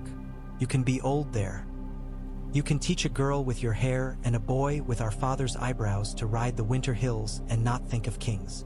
She turned her head at that, a fast movement as if he had been cruel on purpose. "Our father's eyebrows," she said, and she smiled. It was a terrible smile, all teeth and memory. "Do you think you can take me out past the gates like some bad singer's story? Will you carry me if I decide to lie down and scream?" "I will," he said, and because it was true she turned away again. She had wanted him to lie. In the passage beyond the queen's rooms, Arya stood with her back to a slice of stone that had seen 100 small things. She wore the face of a woman who had once served wine in this hall and had been dismissed when she spilled a goblet down a lord's sleeve. The face had a scar that pulled one side of her mouth when she smiled. She did not smile much. Through a crack in the panel, she watched Cersei and Jaime make an inventory of endings. She had a sharp, hard feeling in her throat like cold bread. She let it stay there, undigested. Sansa had asked for the 101st reason. Arya counted to it. At the fish market gate, Bronn said a very rude thing to a very nervous man, and the man, being susceptible to the right kind of rude thing from the right person, took his hand off the bar long enough for 2 other men to lift it. In the alleys along the Street of Flower, 2 boys who had not been paid properly the day before and had been paid properly that morning directed women with baskets and men with packages away from the wrong square and into the right one where the soldiers were not. In the barracks along the wall, 3 of the gold cloaks rolled dice over an empty box and laughed at nothing in particular, A laughter men who have decided to switch sides keep ready because they do not want to admit even to themselves that they have done it for so little. The bells did not ring. This time nobody needed bells. The gate opened and stayed open because nobody shut it. The Unsullied walked up the hill in quiet files that made people step aside for them the way people step aside for bad weather. The dragons did not dive. They circled and their shadows crossed the Red Keep, and the people looked up and then looked down and then went on with what they were doing because looking up at fear makes fear look back. Cersei stood. She had not stood in the first instant because she had wanted to see whether she could still hear a patter in her heart that meant she was excited. There was no patter. There was only a steady thing. She stepped away from the window and into herself. She did not take Jaime's hand. She walked to the door and put her palm flat against it and felt the cool of iron under wood. It felt like a promise and a punishment. She opened the door and found the corridor already filled with men whose faces had acquired caution overnight. They lowered their eyes as she passed because their eyes would meet someone else's later, and they wanted to be able to say they had not looked. At the end of the corridor, Arya melted out of a panel and looked almost right at Cersei, and Cersei did not see her at all. She saw a servant with a scar and a careful way of standing. Arya watched her pass the place where a choice had been and did not reach for her knife because choices still existed. They brought her to the throne room because plays end on stages. Daenerys stood at the foot of the steps and kept her hands at her sides. Jon stood slightly behind and to her right with a bandage still under his shirt pulling when he breathed. Tyrion stood to Daenerys' left and said nothing, because the room did not need more words. Sansa was not there. She would not let herself be part of that tableau. Cersei looked at the throne and looked at Daenerys and looked at the men in the room whose names would be written or forgotten, and at the women whose names would be kept by the right people. "If I do not kneel," she said, "will you have me dragged down the steps?" "No," Daenerys said. "If you do not kneel, I will show you to the door and you will walk through it, and if you do not, I will have you picked up like a child throwing a fit." Her voice did not crack. "And you will walk out of this city and not come back." "You cannot keep me from coming back," Cersei said. "I can make you not want to," Daenerys said, so simply that for a moment nobody in the room believed the sentence could carry anything like threat. "Because if you come back, the city will not have you. They will not feed you. They will not open their doors. They will watch you pass as if you were a weather pattern, and they will say, 'Ah, rain again.'" She lifted her chin.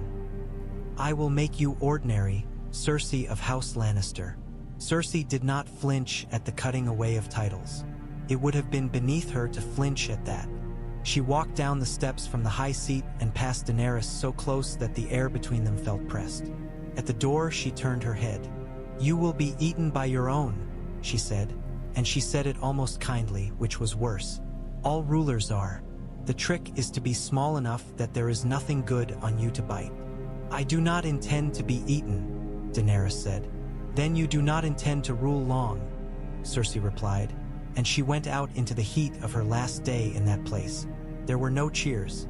Bronn said to a man who looked like a baker, "That's that." And the man said, "That's that." And the two of them stood for a moment as if having said it made it true. The dragons came down and set their 4 feet on the plaza, and the city flinched and then unflinched when what came from their mouths was steam, not fire. Somewhere on the Street of Sisters, a woman began making flatbread in a pan over a brazier, and the smell of it made a man who had been clenching his teeth since he was born unclench them by accident. Jaime walked beside Cersei through a city that had decided to pretend it had seen worse. They passed a boy with a bone flute who did not stop playing because a queen had become a woman. They passed a cart that smelled of oranges. At the mud gate, Brienne stood with her helm under her arm and her hair damp with the sweat that had been kept from breaking into fear by habit. She nodded at Jaime, not a greeting and not a farewell. He nodded back. Words would have made it silly. The Hound leaned against a post there too and watched the Lannisters go out into a world that would not remember to be cruel to them because it had other things to do. "Should have thrown her in a river," he said, to nobody in particular. "But this'll do." "Everything doesn't need a fire," Brienne said, and the Hound's mouth made a shape that might have been agreement in a man less committed to the convenience of disdain. When the city had taken its breath and found that breathing did not hurt, They called a council in the Red Keep where the tapestries told stories that were more honest than the people under them. Lords came and ladies came, and men with too much ring on their fingers came, and women who had learned to hold the folds of their skirts in their fists when they needed to steady themselves came. Sansa came with Lyanna Mormont, who sat like a stone in a stream and glared like a lit wick. Samwell Tarly came in a cloak that had been brushed so hard it had thinned in 2 places across the back. He had a satchel full of paper and a face full of hope dressed as fear. Gendry shifted among them as noisily as a blacksmith shifts among corn dancers. He tugged at the collar of a new doublet that did not understand his neck. They spoke for a whole day and into the next. Tyrion read out the bones of a charter in a slow voice that let the words sit. Sam raised his hand as if he were still a boy with a book and suggested phrases that made people's mouths shape themselves strangely. Freedman, he said more than once, as if the 2 halves of the word belonged in the same line. Lords argued about coin and roads and whether 2 seasons of harvest would be kept in the granaries by law for poor winters. Women argued about widows' rights and whether a woman could hold a keep if her husband died without sons, and whether that keep could be kept by her daughter in turn. The old men shook their heads in a performative way and said, and then wrote their names beside the sentences anyway because their granddaughters were looking at them. Daenerys sat through it, speaking less than she had expected she would, and found that she liked the feeling of her power being made into several smaller powers that other people would hold. It was like watching a dragon stretch out a wing and let the wind hold it for a moment. When they came to the matter of the North, Sansa stood and said simply, "We will be apart." And Daenerys looked at her and after a beat said, "All right," because there were victories that would only rot if hoarded. The words in the room went quiet for a breath and then found something else to argue about. They named Daenerys Queen of the 6 Kingdoms and wrote it into the charter as if the paper itself could grant durability. Gendry knelt awkwardly and rose Lord of Storm's End with cheeks as red as meat. Bronn took a patent for Rosby and asked for drought-proof wells and roads that did not break in spring, as if he had imagined a future in which he might care about such dull things. The Vale announced the boys' regency would end a year from that day, and that until it did Bronn's Yohn would continue to put his boot where it belonged. The Riverlands named Edmure Tully with resignation but relief because dull was better than fire. The Reach sent a letter that smelled faintly of honey and brimstone saying that Highgarden would accept a queen with dragons so long as the dragons did not nap in the vineyards. Tyrion read it aloud and needed a drink afterward. Brienne knelt before Daenerys by the end of it and offered her sword out, and Daenerys told her to stand, and then offered her another, white and new and mute as oaths. And Brienne took it and there was a silence in which the old Kingsguard's white book could almost be heard opening in some other room. Later, by candlelight, she sat with a quill and wrote Jaime Lannister's last page. She did not gild anything. She did not spare anything.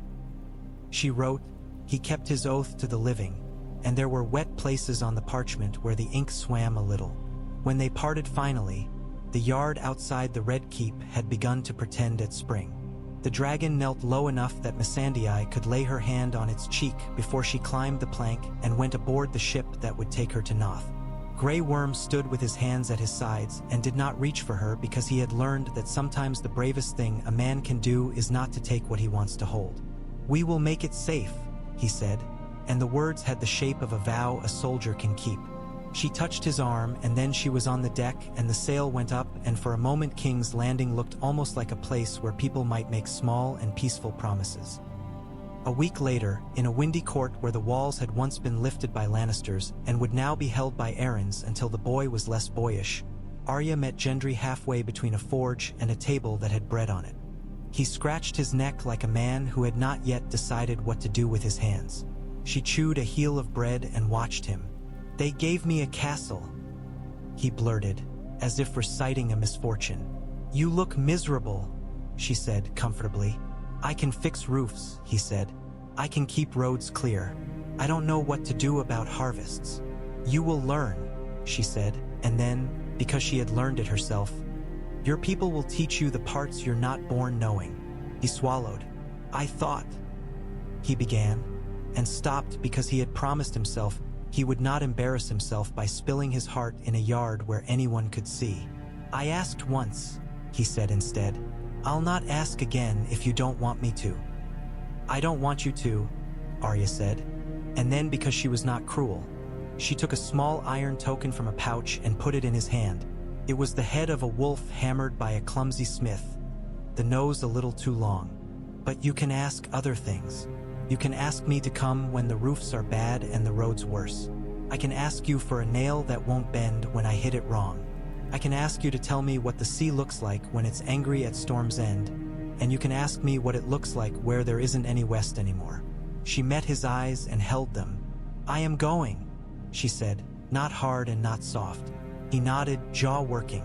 You'll come back, he said. I will come somewhere, Arya said. There will be bread on the table when I do. She leaned in and kissed his cheek. Not a promise. He closed his eyes and did not follow when she stepped away. Jon did not stay in King's Landing. He allowed the council to say the words that made him something. King in the north, some insisted, warden, others proposed, protector, a few romantic fools offered, and then he went home. On the road he stopped at Moat Cailin and stood on the old stones and felt the weight of time press his boots. He moved on. He arrived at Winterfell before his ravens did and found Sansa under the heart tree speaking to their father. Not as a ghost, but as a man who had once stood here and listened and now, perhaps, listens still. You will be my Lady of Winterfell, Jon said into the quiet that dawn makes around red leaves. I already am, Sansa answered, and her smile when she turned held a great many things. Relief, pride, something she had never expected to have again, ease. But if your mouth needs to say it in front of men so that their ears can believe it, I will stand beside you while you say it. I think I will say it once and then never again, Jon said, and Sansa laughed. He went beyond the wall before first flowers showed their faces in the lee of stones on the barrows. Tormund rode with him, and men who had learned to make a life out of motion. They found villages the dead had left empty and put people in them who had learned to live in empty spaces. They cut a hole in a frozen river and told boys who had never seen their faces in water not to touch it, and then laughed when the boys touched it anyway and jerked back howling with surprise. Jon slept under open sky and woke with rime in his beard and felt something in him soften that had been set hard for too long. The letters came by way of Eastwatch, by way of sailing men who did not mind a bit of cold if the coin at the end of it was warm. Sansa wrote about a toothless old woman who had been allowed to keep her house because she knew where the best herbs grew after snowmelt. Sansa wrote about a boy who had stolen a horse and brought it back 3 days later and stood waiting in the yard with the reins in his hand because his guilt had eaten bigger than his hunger. She wrote about a girl who wanted to be a maester and an old maester who pretended to disapprove and then had shown the girl ink that did not freeze. She wrote about laughter and the shape of it in the yard. Daenerys wrote on thick paper that took ink like a patient lover. She wrote of small laws hammered into shape by common hands, bread weights, market days, the width of a cartwheel and how far a man must pull off a road for another to pass, and of big laws that would take longer to make. She wrote of balky lords and grateful small folk and of days when she had to remind herself that she had chosen this, to be chewed little by the important dullness of peace. She wrote of her dragons sleeping on the bluff at Dragonstone with their wings curled like cats touching their noses. She wrote of flying over the reach and looking down at a pattern made by irrigation ditches and thinking, that is more beautiful than any siege tower. She asked about snow. He told her. Brienne wrote one letter and then another, neat hand on coarse paper. In the first she told Sansa that the Queen's Guard were learning to hold their tongues and their shields and that it was harder to teach them the first two than the last. In the second she told Sansa that Jaime had gone west after all, to the Rock, where he walked rooms that now felt too big and too small at once. He had taken off his white cloak and put on a simpler one and had told men to take down banners and put up nothing in their place but the colors of their house, and when someone had objected he had said, "We have flown too many animals," and Brienne had laughed into her cup later, quietly. Tyrion sent Sansa a sheet with spilled wine on the corner and a list of fines for sewage runoffs into the Blackwater on the back of a draft clause about trial by jury. He asked whether the North intended to maintain the roads that connected to the Neck and whether the post riders could expect a night's shelter at every fort between Barrowton and White Harbor. Sansa wrote back that the North intended to surprise everyone by keeping its promises. Sam came north with Gilly and the child and a bag full of paper. He stood in the Winterfell library and looked at the stacked shelves like a man who has come to a house he had once dreamed of living in. He told Sansa he would stay if she wanted a maester and he would go if she did not. She set him to work before he could finish the sentence. He found the old records of the harvests before the last long winter and made a formula for how much grain ought to be kept against the next. He taught boys and girls to write words that could disobey a lord later if they needed to. He wrote to the citadel, and when they sent back a letter that said and made noises about precedent and currents, he sent them a list of all the women and girls who could now read in the north and added, "They can write their own letters if you prefer." Arya made Winterfell her hinge and the rest of the world her door. She went east to White Harbor and watched ships with bellies like whales load up with salt and went aboard one that smelled of pitch and promises. She sailed by the fingers and saw the Vale's clifftops shine with spring and mist for a heartbeat the thin man she had killed because hating men did not keep you from seeing the shape of the good they sometimes forced. She put foot down in Gulltown and bought cloves that were not cloves and laughed with the seller who confessed it later when the ship's cook complained her stew had no heat. She looked west from Old Town's high tower and thought, "I will go there," and then did not, because she had promised to help a woman find a girl stolen by men who traded in bodies and boats. She went back north to Winterfell with a girl asleep on her shoulder and stood in the God's Wood and did not say, "I am good," but felt something in her uncurl anyway, like a hand loosened. When summer finally remembered the north, because it always did, late and grudging, Sansa held a feast in the yard for no reason but the day. She had men bring barrels from the cellar and bread from the ovens and fish that had never seen salt until they lay on tables in the heat. Children dipped their feet in troughs while their mothers pretended they did not see. Jon came back with Tormund and a dozen others whose names the yard learned in a day and forgot in a year, because names did not matter so much once a man had proved his worth with a shovel or sword or humor. Arya came in through the gatehouse at dusk, dust on her boots and a bit of tar under one nail and a whittle mark in her thumb from carving something that did not want to be what she wanted it to be. Bran sat under the heart tree with his eyes half closed. Not because he was drifting, but because he had learned to look both at the thing and through it. They ate until the light went low and then they sang. Not the songs of kings. Not the songs of war. A woman from Barrowton with a voice like a rubbed stone sang about a girl who put a ribbon in her hair and lost it the same day and found it the next.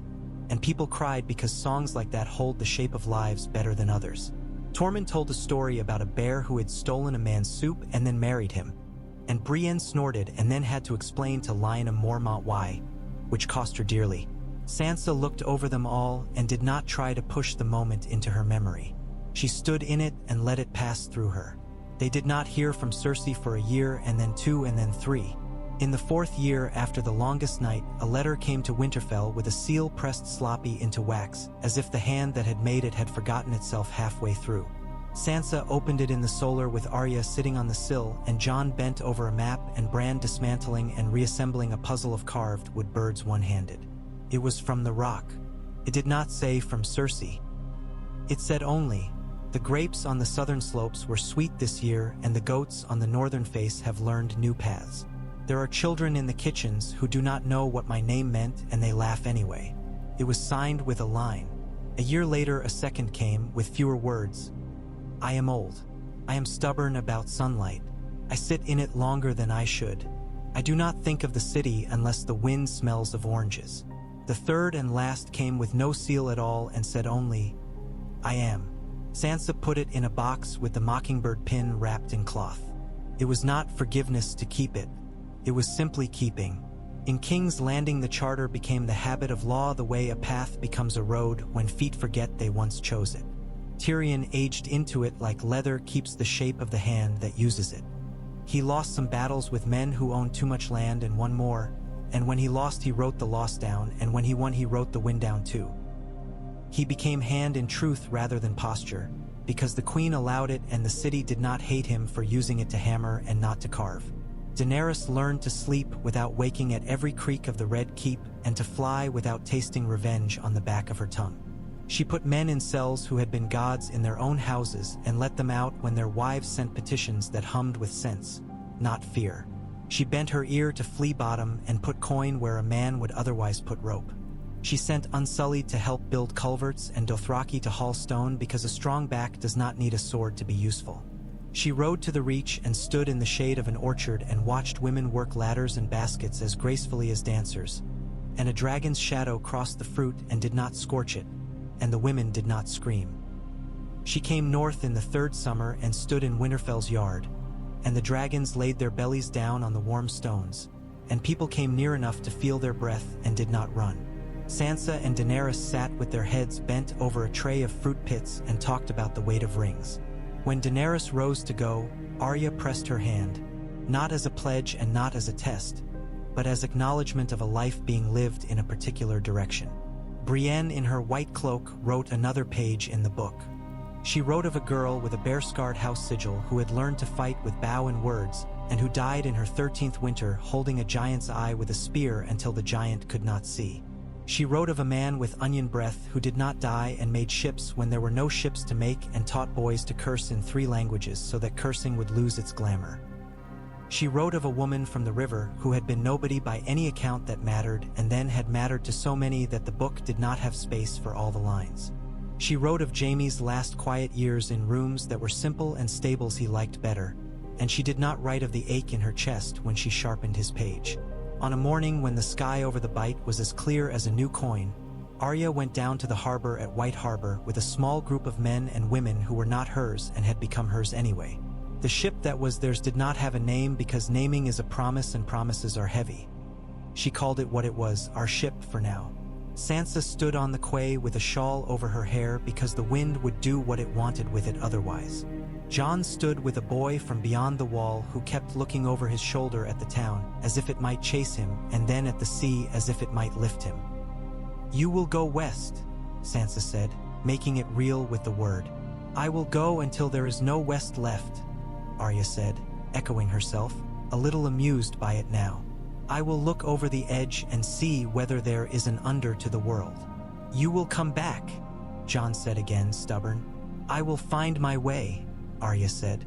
"The world is easier to come back to when you have left carefully." She looked at Sansa and did not say the things that would weigh them down at the wrong moment. She said instead, "Keep the bread warm." "It will be warm," Sansa said. She put a small packet into Arya's hand.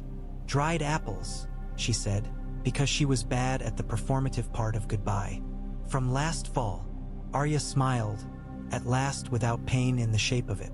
She embraced Sansa and then Jon, harder than she meant to, and then she went aboard and untied the line herself because it mattered to do that with her own hands. The ship tilted and moved away, and the water parted around its hull, and then closed again because water is good at closure. She did not look back until they had cleared the last buoy, and when she did she saw Sansa, a small dark shape, and Jon a taller one, and Bran on the quay in his chair with his hand raised as if to bless or wave. And she lifted her hand and the wind took it, and then she was gone. She saw islands that lay flat as thumbprints and others that rose like shoulders. She saw birds that made their living by catching fish that had thought themselves fast enough. She saw a whale breach with slow grace and fall with a slap that made the ship shudder, and she laughed, delighted and a little afraid. She saw a storm black as a bruise striding over a piece of the sea, and kept her crew inside the circle of their lines and told them a stupid story about a fox until their hands stopped shaking. She saw nothing at all for days, which was itself a sight, because a great empty thing is a thing to be looked at. She did not find the edge of the world because the world is clever at keeping its edges away from people who want very much to see them. She sent stones back when she came to ports that had crows and ravens trained, smooth pebbles with holes worn through that she had kept to give to Sansa, and Sansa wore one on her wrist when the mood took her. Years were not kind or cruel. They were work. In the north, roofs bent and were repaired. In the south, roads flooded and men shook their heads and built them higher. Children were born and named after grandparents and after friends, and sometimes after strangers they had been told of because a certain name felt like a good luck charm. You heard Lyanna in more than one yard, and sometimes the mother laughed when she called the girl in to supper, and sometimes the mother had to pause. The night's watch did not dissolve because there are always things that need watching. It became a place where men and women went when they had been careless and wanted to learn not to be, and where boys who wanted to see a long horizon went to stand and see it. Jon wore a cloak that was black and gray by turns depending on where he stood. One winter night long after winters had become manageable again, Daenerys stood on the bluff at Dragonstone with Tyrion's old goblet in her hand and looked at the sea. She had a daughter asleep in a room made of stone and a son who had learned to count faster than his nurse liked. She had a ledger on her table with the accounts for the city and the list of ships that had come to port. She had a charter that had grown fingers into the lives of men so quietly they had stopped noticing, and a court that mostly argued about drains. She had a scar on her forearm from a day a dragon had landed too quickly. She was tired and satisfied. A dragon landed behind her, carefully, as if he had been listening to her thoughts. She turned and stroked the warm, hard scale and said, "Good." And the dragon blinked and breathed a sigh of hot air over her hair, as if agreeing. Brienne went north in one summer and walked the godswood and stood before the heart tree with her hands folded, as if she were a girl remembering the words to a prayer. Sansa stood beside her and said nothing until Brienne laughed under her breath. "I had thought," she said, "that if I ever had peace, I would not know what to do with it." "You've done enough killing for 10 lives, Sansa said, and Brienne's mouth tilted, because it was not what she would have chosen to be praised for. "Now you keep boys and girls from doing very stupid things, which is the noblest work I can think of." "They do very stupid things anyway," Brienne said. "Yes," Sansa said, "but fewer, and not as often, and sometimes they think about it twice." She looked up and the leaves shifted in the wind like hands reaching out and back. "That will have to be enough."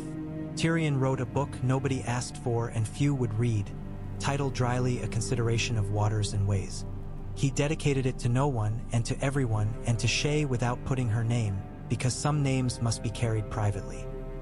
He died much later than he had expected to and slightly earlier than his enemies had hoped, at a table he had not finished his wine at, with a laugh in his mouth because someone had made a joke he wished he had thought of.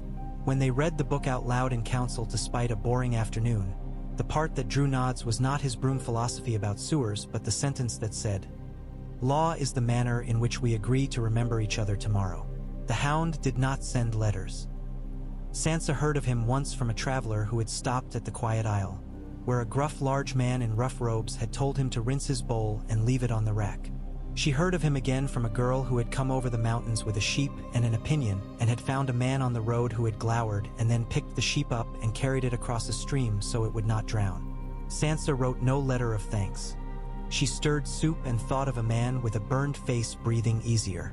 Bran grew in 2 directions, down into the roots of the world and out into the rooms where men need him. He learned to say the thing that allowed someone else to say the next thing that would save a day. He learned to hold his silence when men looked to him for omens and to speak when women looked to him for permission to do what they already knew was necessary. He looked west sometimes and smiled as if he heard a story being told at just the right speed. On a night when winds from the sunset sea had made White Harbor's bells ring in an odd rhythm, a ship came into port with a sail patched so many times it looked like a quilt. Arya Stark stood at the bow, hair shorter than it had been, a scar along her jaw that had not been there, and a grin in her mouth that belonged to a girl who had run with a wolf and to a woman who had sailed out to the place where maps ran out of ink. She stepped onto the quay and Sansa was there and Jon and Bran, and Arya lifted a bundle of something wrapped in oilskin and said, "Bread?" And they laughed like children because sometimes the only way to keep a thing precious is to make a joke of it. They went home. In the morning Arya told them about a coast where the cliffs were blue as veins in ice and a bay where fish had spines that glowed in the dark like embers in a hearth, and a people who did not speak any tongue she knew but who understood a piece of bread held up and broken. In the afternoon she slept with her mouth open like a child and Sansa sat beside the bed and mended a torn seam in Arya's coat and felt the good hurt of contentment when the needle pricked her finger. Toward evening Arya woke and reached for Sansa's hand and held it without looking, like a woman who had no need to prove a point to herself anymore. Snow fell again and again after that and melted again and again. The weirwood in the gods wood grew another ring and then another. The castle settled into itself like a person into a well-used chair. People died without anyone trying to kill them and were mourned without pageantry. Children were born into rooms where the shutters held against the wind. Every now and then someone came into the yard with a story about a face they had seen in the city or a hill that had looked a certain way to them as a child and had not changed, and people told the person to sit down and have soup and tell it right.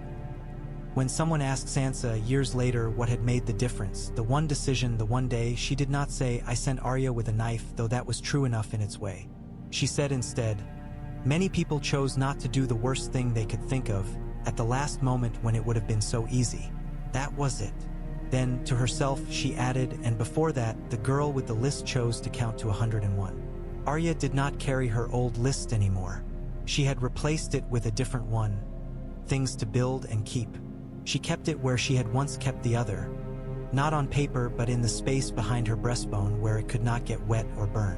It had entries that were simple. Bread hot, door mended, girl taught to hold a knife. It had one that was difficult. Forgive yourself for surviving in ways that made you a stranger. That one she sometimes did not check off. That was allowed. Lists are only tools." On the day the first strawberries came ripe in the garden behind the kitchens, Jon came in at noon with dirt on his knees and a mood in his mouth that had a soft edge, and Sansa handed him a bowl and a sprig and he ate standing up. "I am thinking of going north again," he said between bites. "As far as the water." "You will go," Sansa said, not a question. "I will come back," he said, because he liked to be stubborn about that. "We will keep the bread warm," she said. He went and he came back, and when he came back again it felt less like a miracle and more like the way of things, which was a better way for it to feel. At dusk on a certain evening, when the air lay warm as cloth and the midges had not yet decided to be unbearable, the people of Winterfell gathered in the yard because there was nothing to mourn and nothing to celebrate, and there was stew enough. The dragons were far south. The sea was far west. The old women told stories, and the young men pretended not to be frightened by them. Sansa looked at the faces and thought, if father were here, he would approve not of the songs but of the listening. Arya looked at the faces and thought, this is the thing I sailed away from to know where it was. Jon looked at the faces and thought, these are the people who need fences and wells, and that is why I breathe.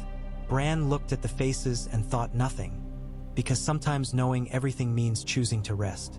And above them the leaves of the weirwood moved like a hand passing over a sleeper's brow, and the stone underfoot was the same stone that had felt a little girl's first careful step and a tall woman's last careful word, and the castle kept its promise to keep and hold.